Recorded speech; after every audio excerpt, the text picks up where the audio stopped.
मैं कहना चाहता हूं, जिन भारत विरोधी और आतंकी संगठनों ने भारत माता के मस्तक पर हमला करके कई परिवारों के सिंदूर मिटाए थे, उन्हें भारतीय सेना ने ऑपरेशन सिंदूर के माध्यम से इंसाफ दिलाने का काम किया है।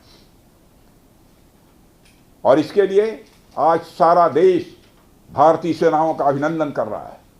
ऑपरेशन सिंदूर सिर्फ एक सैन्य कार्रवाई भर नहीं है, बल्कि भारत की राजनैतिक, सामाजिक और सामरिक इच्छा शक्ति का प्रतीक है। यह ऑपरेशन आतंकवाद के खिलाफ भारत की दृढ़ इच्छा शक्ति का और सैन्य शक्ति की क्षमता और संकल्प शक्ति का भी प्रदर्शन है।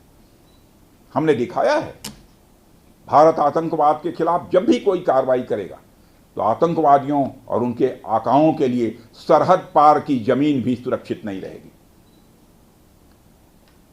भारतीय सेनाओं ने ऑपरेशन सिंदूर को पाकिस्तान में मौजूद आतंकी ढांचा ढहाने के उद्देश्य से लॉन्च किया था। हमने उनके आम नागरिकों को कभी निशाना नहीं बनाया था, मगर पाकिस्तान ने न केवल भारत के नागरिक इलाकों को निशाना बनाया, बल्कि मंदिर, गुरुद्वारा, गिरजाघर पर भी हमले करने का प्रयास किया।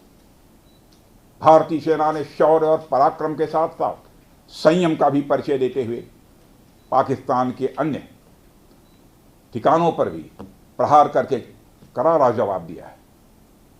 हमने केवल सीमा से सटे सैन्य ठिकानों पर ही नहीं कार्रवाई की, बल्कि भारत की सेनाओं की धमक उस रावलपिंडी तक सुनी गई जहां पाकिस्तानी फौज का हेडक्वार्टर मौजूद है।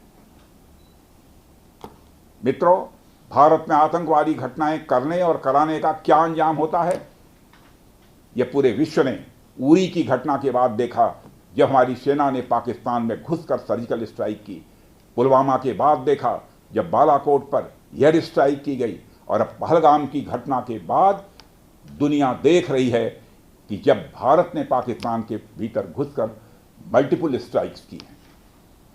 आतंकवाद के खिलाफ जीरो टॉलरेंस की नीति पर चलते हुए हमारे यशस्वी प्रधानमंत्री श्री नरेंद्र मोदी ने स्पष्ट कर दिया है कि यह नया भारत है जो आतंक के खिलाफ सरहद के इस पार और उस पार दोनों तरफ प्रभावी कार्रवाई करेगा। यह हमारे प्रधानमंत्री जी ने स्पष्ट रूप से यह संदेश दे दिया।